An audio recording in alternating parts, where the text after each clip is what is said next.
Hey, welcome in this video. In this video, I will talk about how you can improve your self-talk. Why is it important at all? First of all, scientists say that we have like 60,000 thoughts over the day.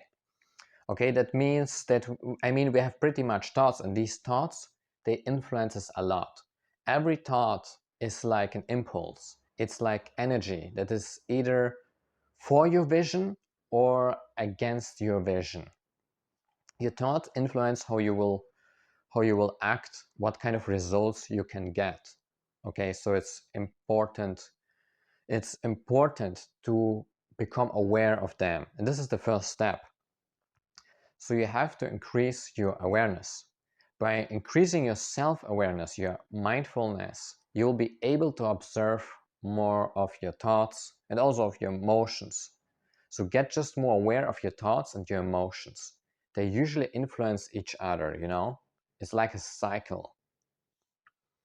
By thinking more negative thoughts, you feel more negative emotions or more emotions that don't help you to get the results that you want, in other words. You know? So the first thing is just become mindful over the day. Ask yourself, how do I feel? What do I think right now? You know, become aware of your body. Feel your body because the emotions are in your body. And you will also notice how your thoughts influence you. Because if you have like thoughts that are not helpful, you have very often also resentful emotions that doesn't help you at the same time. And another thing that helped me, that also can help you to increase your awareness, is journaling. If you have like negative thoughts or like uncomfortable emotions, actually, I believe they are not really negative thoughts or emotions, but I say it so that you can understand what I'm talking about. So actually, thoughts and emotions, they're always neutral. Like we just give it the meaning that they are like that or they are bad. Anyway, so you can use journaling and you just write down what you think and feel about a certain situation. By doing that, you dissociate yourself, you know, because you have write it down out of your mind. And this helps you a lot. Also, it helps a lot with clarity because you have write it down. It's your whole story that you tell yourself is now visible. Now, after you started to observe your body and your mind, what you feel and think, if you notice, for example, now you have like a negative trigger, there's the self-talk and the emotion. First, just experience the situation fully. Focus on the emotion and observe what your mind thinks. Experience the situation fully. Okay, by doing that, you basically radically accept it. Even if I will tell you now you have to change your self-talk and focus only on the thoughts, the emotions will still stay in your body. So it's really important that you just accept it and that you release this emotion from your body first. Okay, you just observe it. You don't dissociate, but I don't mean that you suppress it. I mean you get in the observer mode. You just observe your emotion, your impulses. Okay? And you just experience it, and you have to do it repeatedly. It's very often not enough to do it one time, you know. Everything I say here is just something that you have to practice. It's not enough to just watch the video and say, yeah, okay, I know this. No, it's not the right thing, man. It won't help you in all honesty if you do it like that. Okay, so the next step after you have accepted or you just have practiced it, maybe it's necessary that you do it multiple times, you just question it. So now here comes the part about the beliefs. Okay, so you ask yourself, is it really true? What is absurd about this belief? Let's say you say something like, I can't do this. What is it really true? What is absurd about the belief? Very often the meaning of I can't is actually I don't want to because it's uncomfortable. Like actually we can do everything. We can at least try it. Maybe we will really never achieve it, no one knows, but we can at least try it, right? So very often behind I can't is also I don't want to do this actually. So there's like an excuse, like I can't because of that. In reality, you don't want to do it because you don't want to experience the pain. But that was just a little example.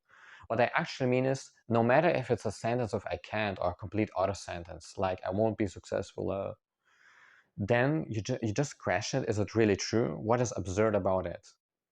And the thing is, why do I ask you these questions? Why do I give you these questions?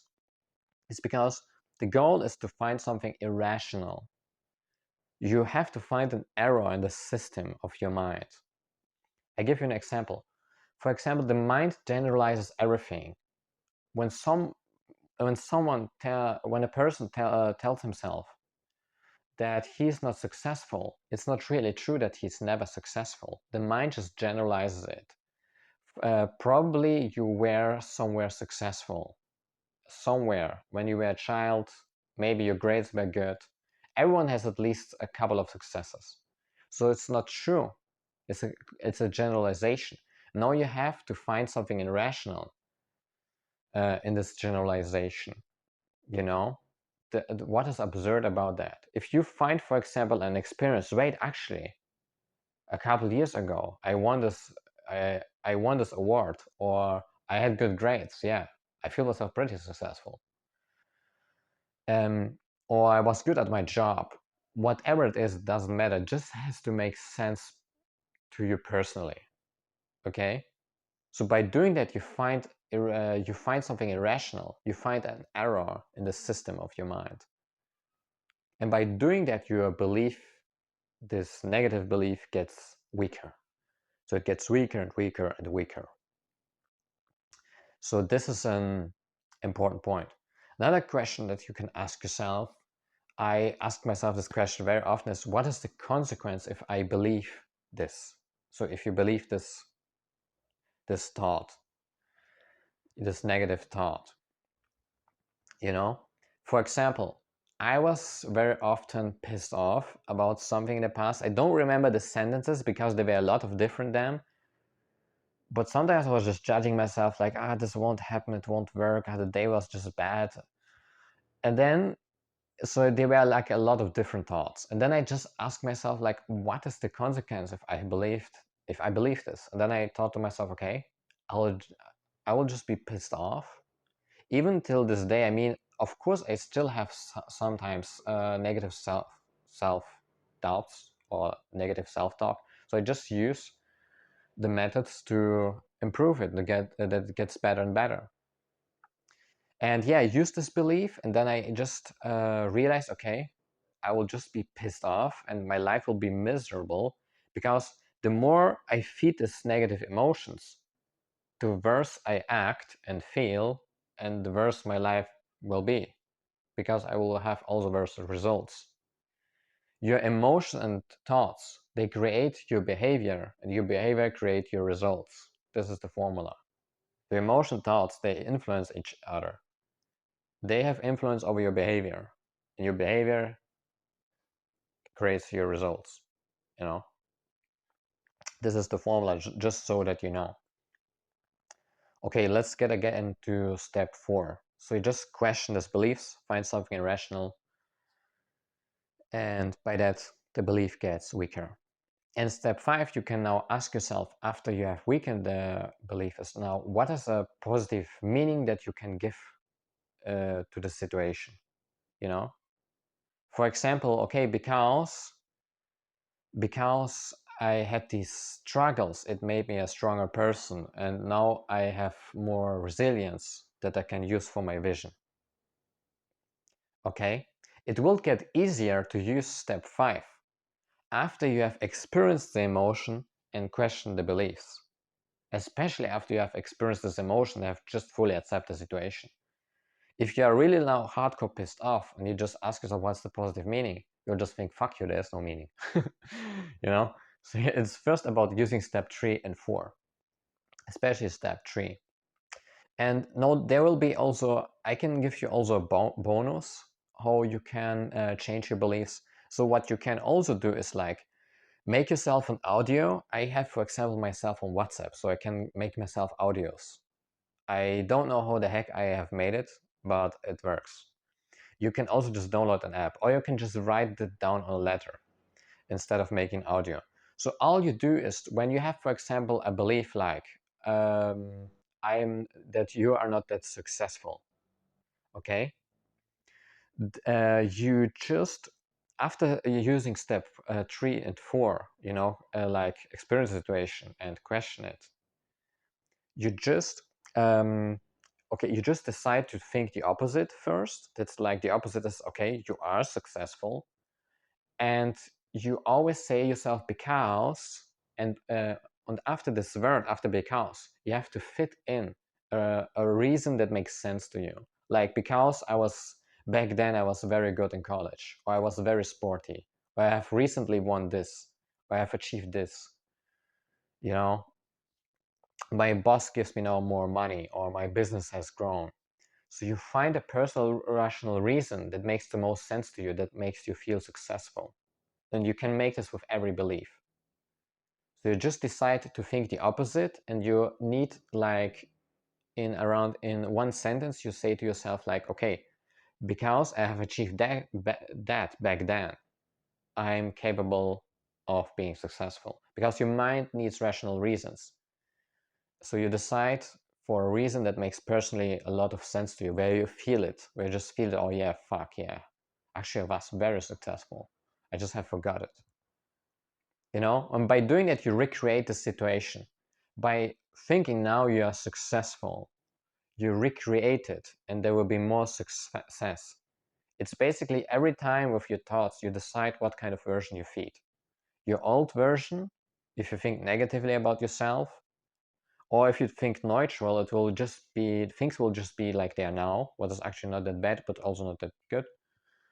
And if you think positively, like, okay, actually I was successful, yeah, I have achieved this and that, you feed your new version. You feed the cycle that there will be more of these good experiences. You recreate them. It's like a placebo, if you want it like that. Okay, so I will just repeat very short all the steps. So step 1 is just about getting awareness by becoming mindful, about your body and your thoughts. And you can also use journaling if you want to on top of that. The second step is to experience the situation fully. Like, you just accept everything. If you have like a negative trigger, you just accept it. You just observe everything. And even if you have resistance against that, you just observe it as well. If you think, I try to accept it, fucking shit, why this doesn't work, then you just accept it. Just observe it as well. Just observe it. This is just that's just it. Just observe it mindfully, everything what happens. The step after that is just that you question your beliefs. You find something irrational, especially, or ask yourself, what is the consequence, to connect it with pain. And the fifth step is like, what is the positive meaning about that? And sixth step is bonus. You can also just make it after step 5, or instead of step 5. You just choose to think the opposite, like literally ask yourself, what is the opposite of the sentence? And then you say to yourself, okay, I am this, or you say this opposite sentence, and then because, and here you have to fit in a reason that makes personally sense to your mind, to yourself. It's especially good if you feel it. Okay, by doing that, yeah, you can change your self-talk. And I just want to remind you, it's not about just doing it one time or just saying positive affirmations. Your life won't change just because of positive affirmations. You have to practice it over and over again. It's a practice. It's about mastery. Okay, if this video helped you, subscribe to my YouTube channel, give this video a like, and tell me what are your experiences, or with your inner voice. Do you believe it influences you? What are your experiences? How has your life changed by changing your inner voice? Or your self-talk? What do you believe about that? Okay, so in this case, see you next time. Bye bye.